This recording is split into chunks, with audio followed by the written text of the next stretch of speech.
नमस्कार, इस बुलेटिन में आपका स्वागत है। मैं हूं आपके साथ रविंद्र सिंह। बढ़ते हैं खबरों में आगे।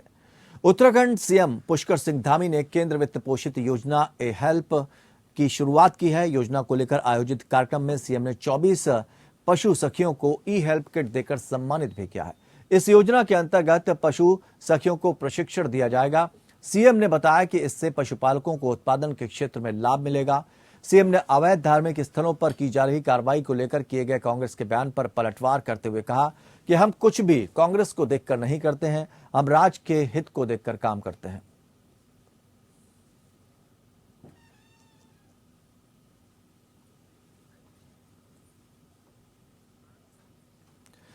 हरिद्वार में अवैध धार्मिक स्थलों पर हो रही कार्रवाई को लेकर भाजपा के राष्ट्रीय महामंत्री और उत्तराखंड प्रदेश प्रभारी दुष्यंत गौतम ने धामी सरकार की तारीफ की है।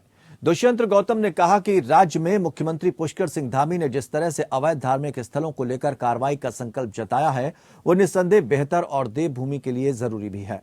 उत्तराखंड को केंद्र में प्रधानमंत्री नरेंद्र मोदी और राज्य में पुष्कर सिंह धामी जैसे मुख्यमंत्री मिले और आज विकास आम जन तक पहुंच रहा है।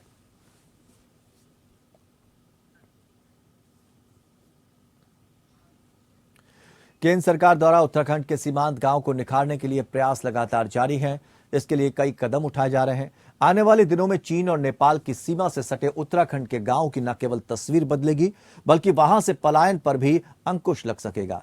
केंद्र सरकार का वाइब्रेंट विलेज प्रोग्राम इसकी राह सुगम बनाएगा, जिसके क्रियान्वयन के लिए सरकार कार्य योजना तैयार कर रही है।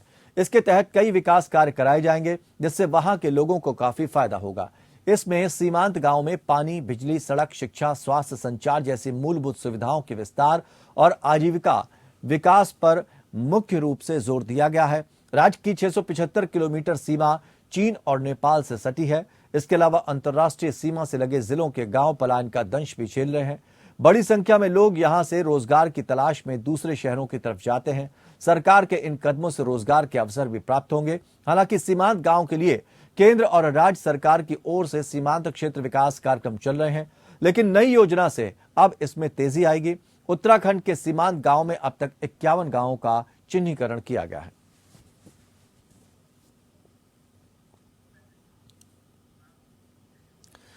रुड़की के आईआईटी में महिला सशक्तिकरण सम्मेलन कार्यक्रम का आयोजन किया गया, जिसमें मुख्य अतिथि के तौर पर महिला सशक्तिकरण एवं बाल विकास मंत्री रेखा आर्य ने शिरकत की। साथ ही कार्यक्रम में जिला अध्यक्ष शोभा राम प्रजापति भी उनके साथ मौजूद रहे। इस दौरान दीप प्रज्वलित कर कैबिनेट मंत्री रेखा आर्य ने कार्यक्रम का शुभारंभ किया। कैबिनेट मंत्री रेखा आर्य ने सम्मेलन में छात्र छात्राओं को संबोधित किया और महिलाओं को आत्मनिर्भर बनने के लिए प्रेरित किया। उन्होंने कहा कि आज के समय में महिलाएं पुरुषों के साथ कंधे से कंधा मिलाकर सभी क्षेत्रों में नए आयाम स्थापित कर रही हैं। भाजपा सरकार में पीएम मोदी के नेतृत्व में महिलाओं के लिए कई योजनाएं चलाई जा रही हैं, जिससे महिला सशक्तिकरण को बल मिल सके।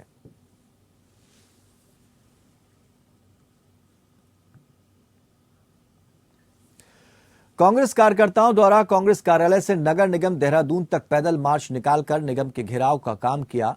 मलिन बस्तियों को मालिकाना हक दिलाने और मेयर सुनील उनियाल गामा द्वारा अर्जित की गई अकूत संपत्ति के विरोध में कांग्रेस ने पैदल मार्च निकालकर नगर निगम कार्यालय का घेराव किया। हालांकि इस बीच कार्यालय पर मौजूद पुलिस बल ने मुख्य गेट बंद कर दिया और कांग्रेस कार्यकर्ताओं को गेट के बाहर ही रोक दिया, जिससे आक्रोशित कांग्रेस कार्यकर्ताओं ने गेट पर चढ़कर और धक्का मुक्की कर गेट को खोल दिया और कार्यालय प्रांगण में मेयर सुनील उनियाल गामा के खिलाफ जमकर नारेबाजी की।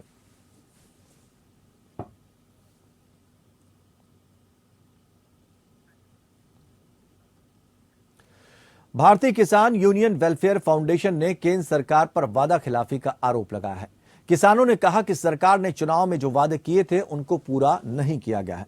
किसानों की मांग है कि केंद्र सरकार एमएसपी कानून पास करे, नहीं तो भारतीय किसान यूनियन आने वाले चुनाव में वोट नहीं करेगा।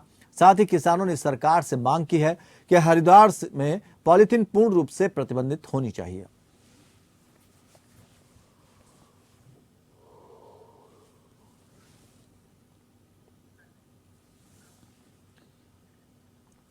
हरिद्वार में केंद्रीय विद्यालय में एडमिशन न किए जाने से नाराज होकर अभिभावकों ने छात्रों के साथ धरना देना शुरू कर दिया है। बीएचईएल स्थित केंद्रीय विद्यालय प्रबंधन ने कक्षा 1 में एडमिशन बंद कर दिया है, जिस पर अभिभावक केंद्रीय विद्यालय को बंद कर दिए जाने की साजिश का आरोप लगा रहे हैं। अभिभावकों का कहना है कि अगर केंद्रीय विद्यालय बंद होता है तो इससे हजारों छात्रों की शिक्षा प्रभावित होगी। वहीं अभिभावक केंद्रीय विद्यालय को चालू रखने की मांग को लेकर धरने पर बैठे हैं।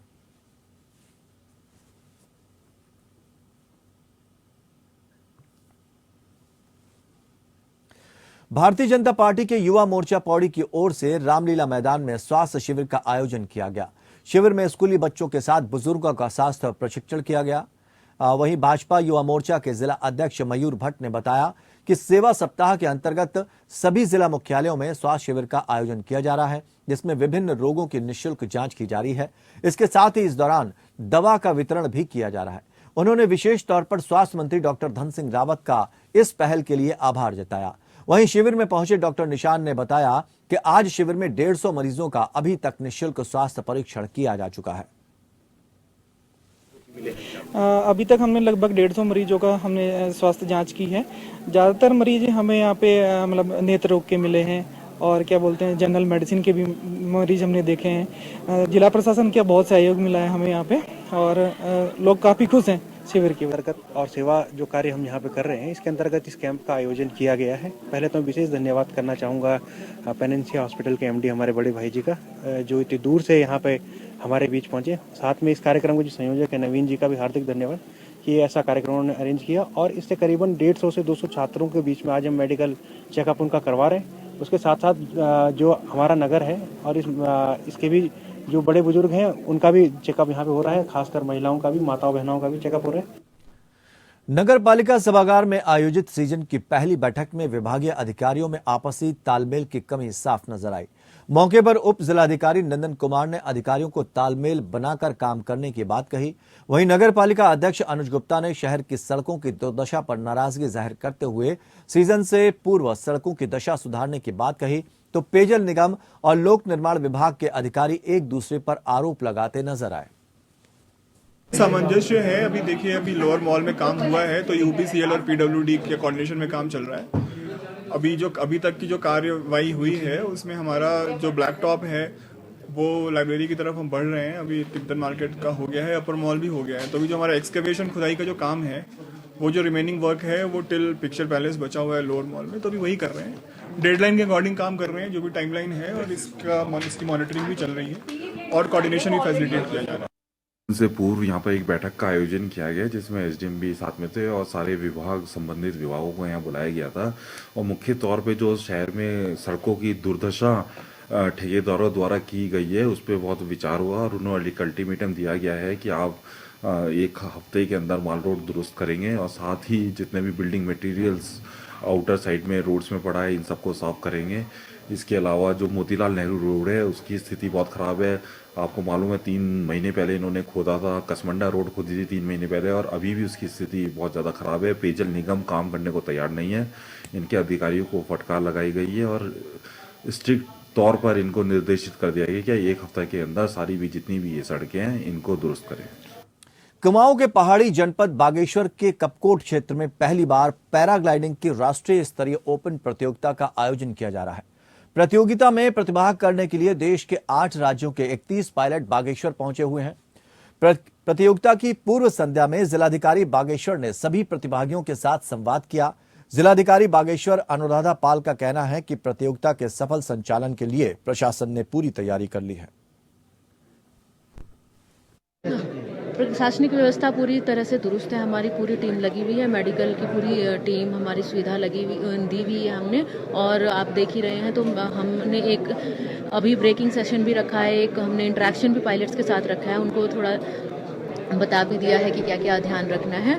और तो ये हम पूरी तरह तैयार हैं, चाहेंगे क्योंकि एक प्रयास है और हम चाहेंगे ये प्रयास बहुत अच्छा साबित हो। चूँकि यहाँ पर जो पायलट्स आए हैं, जो जजेज आए हैं, वो लोग काफ़ी जगह कंपटीशन करने जाते हैं, देश विदेशों में कंपटीशन करने जाते हैं, हर जगह वो फ्लाइंग करते हैं। वो उनको जैसा भी यहाँ पे रिस्पॉन्स मिलेगा, जैसी यहाँ की सुविधा मिलेगी और जैसा यहाँ का टेक्निकल ग्राउंड और ये सब चीज़ें मिलेंगी, तो वो निसंदेह इसको दूर दूर तक फैलाएंगे और इसका नाम जाएगा ही।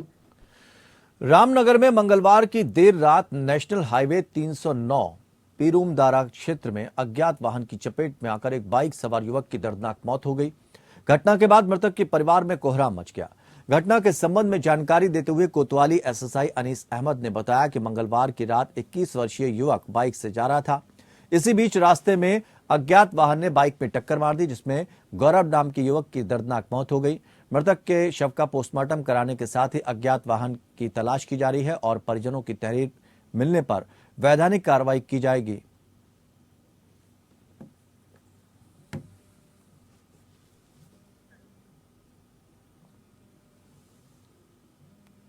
अल्मोड़ा के ताड़ीखेत विकासखंड के बिल्लैक चापड़ मोटर मार्ग में हिडाम के पास एक गंभीर सड़क हादसा हुआ, जिसकी जांच के लिए संयुक्त मजिस्ट्रेट जय किशन, परिवहन विभाग के आरटीओ और केएस बिष्ट ने मौके पर जाकर निरीक्षण किया।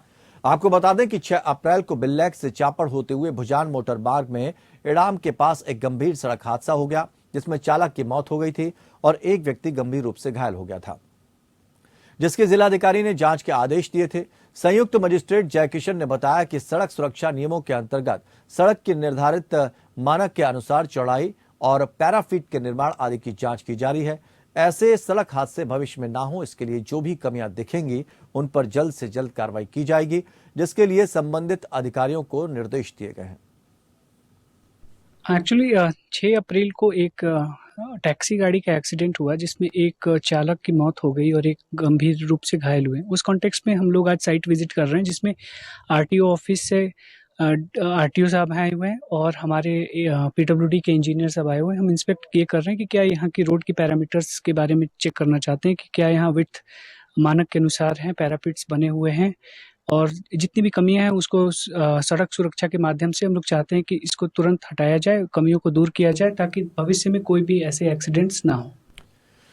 वैशाखी के उपलक्ष्य में सिख समुदाय के लोगों ने विशाल नगर कीर्तन का आयोजन किया। जय नगर गांव से कालीनगर होते हुए माता साहेब कौर गुरुद्वारा परिसर तक एक नगर कीर्तन हुआ। आपको बता दें कि बैसाखी सिख धर्म का प्रमुख त्योहार है। इसी दिन खालसा पंथ की स्थापना हिंदू धर्म की रक्षा के लिए गुरु गोविंद सिंह ने की थी, जिसके चलते माता साहेब कौर गुरुद्वारा परिसर में 3 दिवसीय कार्यक्रम आयोजित किए जा रहे हैं, जिसमें बड़ी संख्या में श्रद्धालु पहुंचे हैं और 3 दिनों तक कथा कीर्तन, विशाल भंडारा और मेले का आयोजन किया गया है। टीम है, सारे बच्चे रुद्रपुर के हैं और ये आज विसाखी के पर्व को मुख्य रखते हुए उससे पहले दिनेशपुर में नगर कीर्तन ये निकाला गया है।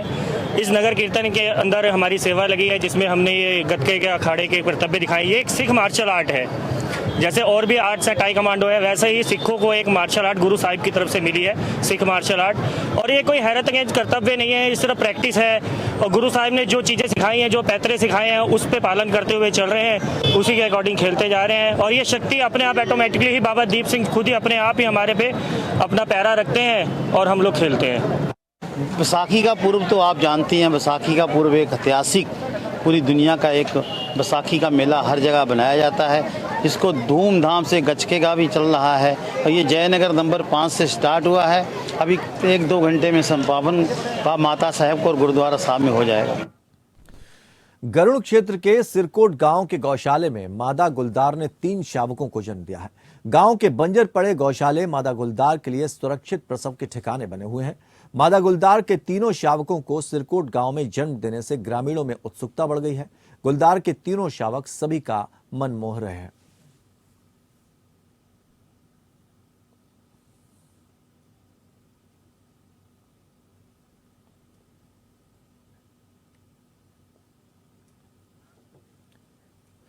उत्तराखंड क्रांति दल ने अब पौड़ी और टिहरी जिले को आपस में जोड़ने वाले सिंगटाली मोटर पुल के बीते 1.5 दशक से नहीं बनने पर अब 4 धाम यात्रा को प्रभावित करने का ऐलान किया है। साथ ही आंदोलन की चेतावनी भी दी है। उत्तराखंड क्रांति दल के जिलाध्यक्ष ने मुख्यालय पौड़ी पहुंचकर अपर जिलाधिकारी इलागिरी से मुलाकात कर कहा कि सिंगटली मोटर पुल का निर्माण न होने से वो ऋषिकेश बद्रीनाथ मार्ग से गुजरने वाली यात्रा को 4 धाम यात्रा शुरू होते ही प्रभावित कर देंगे। क्रांति दल ने सरकार को यह स्पष्ट कहा है कि सिंगटाली मोटर पुल के न बनने से क्षेत्र की जनता में शासन और प्रशासन के खिलाफ आक्रोश बढ़ रहा है। आपको बता दें कि 2006 में सिंगटाली मोटर पुल को स्वीकृति मिलने के बाद भी पुल का निर्माण न होने से जनता की परेशानियां बढ़ रही हैं। ऐसे में क्षेत्रीय जनता की आवाज उठाने के लिए अब उत्तराखंड क्रांति दल ने अपर जिलाधिकारी से मुलाकात कर अपनी रणनीति स्पष्ट की है। वहीं अपर जिलाधिकारी ने बताया कि जल्द ही कोई ठोस कदम पुल निर्माण के लिए उठाए जाएंगे। पुल जो है वो ना बन पाए सरकार की कमियों के कारण। हमारा ये है कि अगर जब तक वो नहीं बनेगा तो हम भूख हड़ताल अनशन पे बैठ जाएंगे, यही हमारा वो है। पुल न बनने से 15-16 सालों से ये पुल का निर्माण रुका हुआ है और इस पुल के बनने से ये कुमाऊं और गढ़वाल की दूरियां काफ़ी कम हो सकती है और वहाँ काफ़ी सैकड़ों गांवों को फायदा होगा, बहुत फायदा होगा उससे। बल्कि इसमें सरकार बिल्कुल भी संज्ञान नहीं ले रही है और हमारी भी चेतावनी है सरकार को और संगठन समिति की भी चेतावनी है। अगर पुल का शीघ्र निर्माण नहीं किया गया, चार धाम यात्रा पूरी तरह से बाधित कर दी जाएगी। लेके आए थे ज्ञापन, तो इस विषय में नियमानुसार कार्रवाई की जा रही है। जो भी कार्रवाई होगी शीघ्र कर ली जाएगी। मैडम, चार धाम यात्रा रोकने की बात कर रहे हैं, अगर पुल न बना तो प्रशासन के लिए सबसे बड़ी चुनौती होगी है। किस तरह से समाधान किया जाएगा इन बातों का? इस विषय में अभी हम बात करके जो भी समाधान होगा जल्द निकलेगा, टाइम से पहले। राजधानी देहरादून में चोरी और लूट की वारदातें थमने का नाम नहीं ले रही हैं। ताजा मामला नेहरू कॉलोनी थाना के फुव्वारा चौकी क्षेत्र से सामने आया है, जहां एक घर में 4 हथियारबंद बदमाशों ने लूट की घटना को अंजाम दिया। सूचना पर मौके पर पहुंची पुलिस ने घटनास्थल का जायजा लेकर मामले की जांच शुरू कर दी। एसपी सिटी सरता डोभाल ने जानकारी देते हुए बताया कि 4 बदमाश घर में घुसे थे, जो कि हथियार के बल पर नकदी और ज्वेलरी लूटकर भाग गए। पूरे मामले की जांच की जा रही है। एसओजी फोन नंबर खंगाल रही है कि आखिर उस वक्त कौन से नंबर एक्टिव थे। ये थाना नेहरू कॉलोनी में हमारे पास एक सूचना आई थी, जिसमें कि जो वादिनी अन के द्वारा बताया गया कि उनके घर में 4 लोग एंटर हुए और उनके साथ लूटपाट की गई। इस संबंध में मुकदमा हम लोग पंजीकृत कर रहे हैं। हमने टीमें गठित की हैं जो कि घटनास्थल के आसपास के लोगों से जानकारी जुटा रहे हैं, सीसीटीवी फुटेज वगैरह देख रहे हैं और प्रयास कर रहे हैं कि हम लोग इस घटना को जल्दी वर्कआउट कर सकें। क्या सामान किस तरीके से की गई, क्या हथियार उनके पास है? देखिए, अभी तो हम लोग उनसे पूछताछ कर रहे हैं। पूछताछ में जो चीजें आएंगी उसी आधार पर हम लोग अग्रिम कार्रवाई करेंगे। हरिद्वार में एक महिला ने अपने प्रेमी के साथ मिलकर अपने ही पति की हत्या कर दी। पति, महिला और प्रेमी के बीच में बाधा बन रहा था। दरअसल बीते दिनों सिडकुल थाना क्षेत्र में रहने वाली महिला ने अपने पति की गुमशुदगी दर्ज कराई थी। संदेह के आधार पर जब महिला की कॉल डिटेल्स खंगाली गई तो एक संदिग्ध नंबर सामने आया है, जिस पर पुलिस ने महिला और उससे लगातार बात करने वाले ट्रक ड्राइवर से सख्ती से पूछताछ की तो दोनों ने पति की हत्या की कहानी उगल दी। महिला ने बताया कि उसका ट्रक ड्राइवर शाहरुख के साथ प्रेम प्रसंग चल रहा था। पति हेमेंद्र को यह बात पता लग गई थी। पति को रास्ते से हटाने के लिए महिला ने प्रेमी के साथ मिलकर उसकी हत्या की साजिश रची थी और उसके बाद उसकी हत्या कर दी थी। पुलिस ने महिला और उसके प्रेमी को गिरफ्तार कर लिया है। चमोली में बद्रीनाथ हाईवे पर गौचर कर्णप्रयाग के बीच दर्दनाक सड़क हादसा हो गया। जानकारी के मुताबिक देहरादून से कर्णप्रयाग की ओर आ रही कार अनियंत्रित होकर चटवा पीपल पुल से नीचे खाई में जा गिरी, जिससे वाहन में सवार 2 लोगों में से एक की घटनास्थल पर मौत हो गई, जबकि एक व्यक्ति गंभीर रूप से घायल हो गया। हादसे की सूचना पर पुलिस ने मौके पर पहुंचकर घायल को इलाज के लिए अस्पताल में भर्ती कराया। बताया जा रहा है कि मृतक पीडब्ल्यूडी का कर्मचारी है।